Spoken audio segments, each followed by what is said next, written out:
독립정신 22. 정치제도의 성패는 국민 수준에 달렸다. 지금까지 나라의 흥망성쇠는 그 나라의 정치제도에 크게 달렸다는 것을 설명했다. 이로 미루어 보건대 정치제도를 개혁하는 것이 시급하다는 것을 알 수 있다. 그러나 정치제도의 성패는 또한 그 나라 국민의 민도에 달려있다는 것을 알아야 한다. 국민의 의식 수준은 알지 못하고 외국 정치제도를 도입하기만 하면 나라가 잘 될 수 있다고 할지 모른다. 굽어진 나뭇가지가 쉽게 펴지지 않고 앉아서만 자란 아이가 갑자기 오래 걸을 수 없는 것처럼 오랜 전제정치의 압제 아래 살았던 사람들은 압제를 당연한 것으로 받아들인다. 만일 그들을 평등하게 대하면 권력을 가진 사람들은 이를 받아들이지 않을 것이며 백성들도 오히려 더 잘못된 것으로 여기게 될 것이다. 예를 들면 신분이 높은 사람이 미천한 사람에게 존댓말을 하거나 또는 지방 현감이 평복을 하고 보통 사람들과 어울린다면 백성은 풍속을 흐린다 하면서 매우 놀랄 것이다. 양반과 평민 구분을 없애고 노복 제도를 폐지하려면 사회 질서를 어지럽힌다고 하여 한사코 반대할 것이다. 백성이 관리의 불법 행위를 고발하려고 하면 풍속을 해친다고 비난받게 될 것이다. 이와 비슷한 사례는 수없이 많다. 훌륭한 관리가 있어 모든 백성에게 이로운 제도를 도입하여 시행하고자 하면 오히려 반역죄로 물려 화를 당하게 될 것이다. 국민의식 수준이 낮은 나라에는 권력자들에 의한 압제와 백성들에 대한 압제 두 가지가 있다. 권력자들에 의한 압제는 당연히 정치적인 특권에서 비롯된 것이며 백성들에 의한 압제는 관습에서 나온 것이다. 권력자가 개혁을 주장하면 백성들이 전통적인 관습을 옹호하며 개혁을 반대하기 때문이다. 그러므로 권력자들의 압제가 크다 하나 사실은 나쁜 관습으로 인한 백성들의 압제가 더 중요한 문제이다.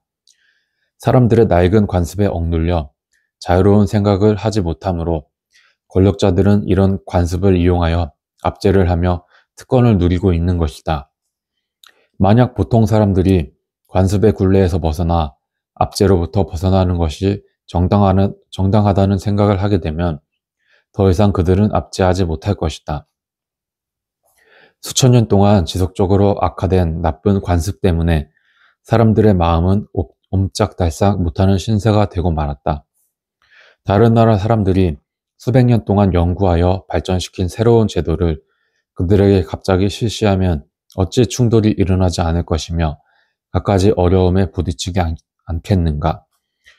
그러므로 영국과 프랑스 같은 강대국에서도 교육과 학문의 진흥을 통해 사람들이 깨어날 때까지 기다려야 했다. 그들은 옛것과 새것 등 여러 가지 제도를 면밀히 검토하여 국민 수준에 적합한 제도를 채택했던 것이다.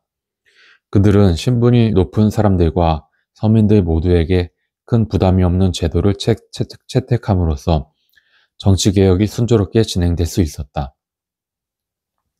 그러므로 우리도 헌법 제도를 연구하여 지체 없이 시행해야 할 것이나 점진적으로 변화시키는 것이 황실이나 백성 모두에게 영원한 평화와 행복을 가져올 수 있을 것이다. 이 책을 통해 헌법 채택을 주장함으로써 더 큰 벌을 받을지 모르지만 이 몸이 가루가 된다 해도 두렵지 아니하며 중단하지 않을 것이다. 오로지 원하는 바는 이 책의 독자들이 숨이 막히고 기운이 떨어지고 목숨이 떨어질 지경에 처한 우리나라의 위급한 처지를 깨닫는 것이다. 네. 마지막에 이승만 대통령께서 하신 말씀이 참 마음에 와닿네요. 이 몸이 가루가 된다 해도 두렵지 아니하며 중단하지 않을 것이다.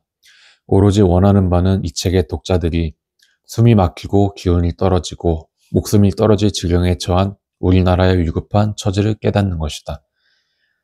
정말 그때 이승만 대통령의 그 시절 나라와 지금의 나라가 어쩜 이렇게 같은지 모르겠습니다. 정말 지금 나라의 위급한 처지를 백성들이, 지금의 국민들이 빨리 한 명이라도 더 깨어나서 알게 되기를 바라겠습니다. 감사합니다.